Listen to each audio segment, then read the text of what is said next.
गुरु जी किसी को भगवान को किसी ने देखा ही नहीं है, फिर फोटो कैसे बन जाते हैं? भगवान को किसी ने देखा नहीं है पर फोटो कैसे बन जाते हैं? वाह क्या सवाल है बच्चे का, तालियां होनी। আসসালামু আলাইকুম ভাই, এখন কিতা খবর? সারা ভালো আছেন? আশা করি সারা ভালো আছেন। ভাই এখন আপনারা দেখতে পাচ্ছেন একটা ছোট বাচ্চা একটা পণ্ডিতের কি ধরনের একটা কোশ্চেন করছে, কি ধরনের কি আছে একটা কোশ্চেন করছিলেন। ভগবান বলতে সে যাচ্ছেন না, তার ফটো খান থেকে এলো, তার পিকচার খান থেকে এলো। তো আজকে দেখবো আমরা এই বিষয় নিয়ে এই পণ্ডিতের জবাব, কোন ধরনের জবাব। তারপরে আমরা দেখবো যে ডক্টর জাকির নায়েক সাহেব এইসব পণ্ডিতের পরে কোন ধরনের এক্সপোজ করছেন, কি ধরনের এক্সপোজ করছেন। আপনারা ভিডিওটা সুন্দর দেখবো, আসলে ভিডিওটা স্কিপ করবো না, ভিডিওটা বহুত কিছু শিখতে পারবো ভিডিও থেকে। তাহলে ভিডিওটা করে দিলাম, আমরা ভিডিওটা শুরু করি। गुरु जी भगवान को किसी ने देखा ही नहीं है, फिर फोटो कैसे बन जाते हैं? भगवान को किसी ने देखा नहीं है पर फोटो कैसे बन जाते हैं? वाह क्या सवाल है बच्चे का, तालियां होनी चाहिए। बेटा भगवान को किसी ने देखा नहीं है पर भगवान कैसे हैं ऐसा लिखा है ना भागवत जी में, कि भगवान के बाल घुंघराले से हैं, आँखें ऐसी हैं, नाक ऐसी हैं, गाल ऐसे हैं, मुंह ऐसा है, अधर ऐसे हैं, होंठ ऐसे हैं, छाती ऐसी है, भुजा। तो जो जैसे चोर पकड़ने के लिए पुलिस क्या करती है, इसका स्केच बनवाती है ना, उसी तरह ठाकुर जी कैसे हैं सब लिखा हुआ है। उसके बाद सब सुन सुन के ठाकुर जी का वैसे ही हुलिया बनाया तो ऐसा बन किया गया। गुरु जी आपके गोदी में बैठना चाहता हूँ मैं। हाँ हाँ आ जाना। দেখতে পাচ্ছেন যে বর্তমান পণ্ডিতের জবাব কিটা। এখন আমরা দেখবো ডক্টর জাকির নায়েক। लोगों के दिमाग में जो गलत फहमी वो भी इंशाल्लाह दूर हो जाएंगी, और आपके साथ जो गलत फहमी वो भी इंशाल्लाह दूर हो जाएंगी। कुरान में लिखा है कि उसके जैसा कोई नहीं है, उसके जैसा कोई नहीं है। यही चीज बाइबल में लिखा है, there nothing like unto it in the heaven above, in the earth beneath, in the water beneath the earth. भगवान के जैसा मुमकिन ही नहीं कोई भी चीज आसमान में हो, धरती पे हो, जमीन पे हो, ना कंकर, ना पत्थर, ना मूर्ति। वो ही लिखा है वेद में, न तस्य प्रतिमा अस्ति, उस भगवान का कोई अक्स नहीं, कोई पेंटिंग नहीं, कोई फोटोग्राफ नहीं, कोई मूर्ति नहीं। तो ये लिखा है धार्मिक किताबों में, लेकिन धर्म के मानने वाले अपनी आसानी के लिए तब्दील कर रहे हैं। मिसाल के तौर पे आप सपोज बिजनेसमैन हैं, आप एक कंपनी के मालिक हैं, आप एक अपना पुराना उसूल, किस तरीके से कंपनी चलना चाहिए उसूल से चलते आ रही है। आपके कोई नई मैनेजर आते उसूल को बदल देते हैं, आपके उसूल के खिलाफ काम करते, बोलते क्या ये और बेहतर होगा, इससे मुनाफा ज्यादा होगा। आपके उसूल है कुछ, आपके उसूल होंगे कि मैं ईमानदारी से काम करूं, आपके मैनेजर के उसूल होंगे ईमानदारी को छोड़ो पैसे ज्यादा कमाने के। आपको जब पता चलेगा आपका मैनेजर आपके उसूल को तोड़ रहा है, बोलेगा मालिक ज्यादा पैसे मिलेंगे, रिश्वत दो। आप उससे सहमत है? आप बोलेंगे ज्यादा पैसे छोड़ो, मिलते क्या नहीं मिलते, रिश्वत देना हराम है। तो इस तरीके से अल्लाह ताला ने बुनियादी बातें कह चुकी है किस तरीके से उस ईश्वर की इबादत करना। अभी इंसान अपनी गलतफहमियों में अल्लाह ताला खुदा ईश्वर की बात छोड़ के खुद के तरीके से इबादत करने लगते हैं, और हम क्या कर रहे हैं, उस अजीम खुदा को गाली देते हैं। हम कहते हैं कि खुदा ने बेटा जना, अस्तगफुरुल्लाह। हम खुदा को उस मूर्ति में ले आते हैं, जब लिखा हुआ है श्वेता उपनिषद में, यजुर्वेद में, न तस्य प्रतिमा अस्ति, उस ईश्वर की प्रतिमा नहीं है, हम मूर्ति बनाते हैं।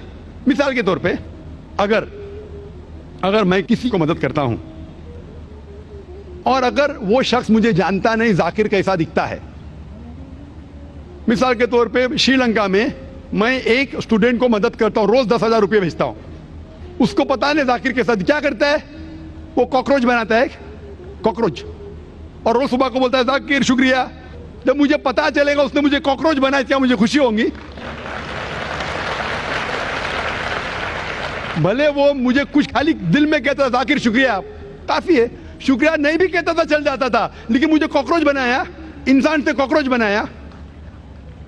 मुझे फर्क पड़े ना पड़े, वो तो बेवकूफ बन रहा है ना, कैसा बेवकूफ इंसान है। मुझे भले फर्क ना पड़ा, मैं दयालु, जान देना मुझे कॉकरोच में क्या फर्क पड़ा, मैं बोलूँगा क्या बेवकूफ इंसान है, क्या बेवकूफ इंसान है कि कॉकरोच के सामने झुक रहा है। तो इसी तरीके से खुदा ने हर मजहबी किताब में दिखाया हुआ है किस तरीके से उसकी इबादत करें, किस तरीके से उसकी बात माने। हम आते हैं और अपने तरीके से सोचने लगते हैं एनर्जी इज गॉड। कहाँ नहीं लिखा एनर्जी इज गॉड?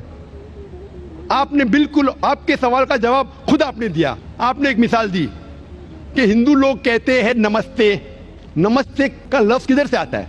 आपको शायद पता होगा, नमस्ते आता है इदम नममे से।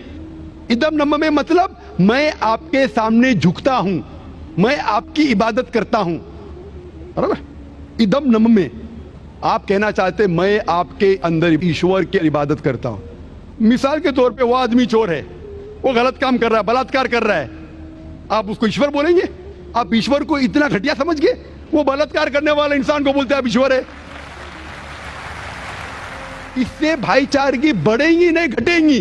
वो बलात्कार करने वाले को, वो चोर को, वो डाकू को मैं ईश्वर मान रहा हूं, उसके सामने झुक रहा हूं। अल्लाह को क्यों गाली दे रहे? ईश्वर को क्यों गाली दे रहे? खुदा को क्यों गाली दे रहे? इस्लाम में, इस्लाम की भी आपने मिसाल दी, इस्लाम में हम कहते हैं अस्सलामु अलैकुम। अल्लाह ताला से फरमाते इस इंसान पे सलामती दे, चाहे वो अच्छा इंसान है तो भी सलामती देने की बात अच्छी है, चाहे वो चोर या डाकू हो। मैं बोलूंगा अस्सलामु अलैकुम, मैं कह रहा हूं या अल्लाह, या रब, या खुदा, या ईश्वर, या भगवान, इस डाकू पे रहमत फरमा।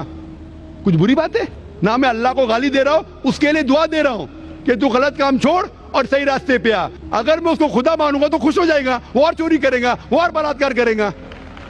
कोई भी धर्म में ये नहीं सिखाता। ये धर्म के मानने वाले अपनी खुद की इजाज करते हैं, इसे कहते हैं इनोवेशन, बिदात। जिस तरीके से खुदा ने सिखाया है कि उसकी इबादत करें, उसी तरीके से हमें करना चाहिए। तब्दीली लाएंगे, हम समझ रहे हैं कि भाईचारा बढ़ेगा, भाईचारा नहीं बढ़ेगा, भाईचारा घटेगा। लेकिन अगर मैं आपसे कहूंगा अवतार सिंह अस्सलामु अलैकुम, मैं अल्लाह से दुआ करता हूं कि आप पे सलामती हो, आप पे अमन हो, आप मुझे बोलो, इससे भाईचारा ज्यादा बढ़ेगा या कहने से भाई मैं आपको ईश्वर मानता हूं और फिर आपकी बात नहीं मानूं मैं? फिर अगर आप मुझे बोलेंगे चलो भाई शराब पीने चलो, चलो भाई लड़की के साथ रात गुजारेंगे, तो मैं क्या बोलूंगा? अरे मेरे भगवान मुझे बुला रहा है। तो ये कहना अस्सलामु अलैकुम मतलब मैं अल्लाह से दुआ करता हूं कि ये इंसान के ऊपर सलामती हो। अच्छा इंसान पे भी सलामती कहना अच्छी बात है, बुरा इंसान पे भी सलामती कहना अच्छी बात है।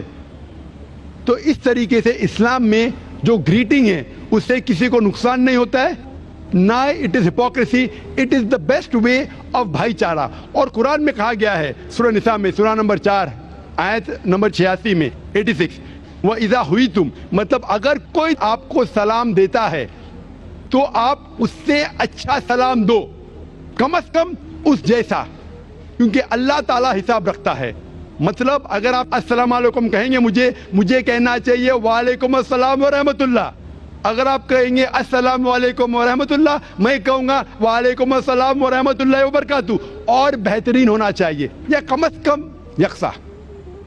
इसा आप कहेंगे अस्सलाम वालेकुम, वालेकुम अस्सलाम, अल्फाज वही है लेकिन दिल से आ रहा है वालेकुम अस्सलाम, इसमें भी जज्बा ज्यादा है, ये भी बेहतरीन है।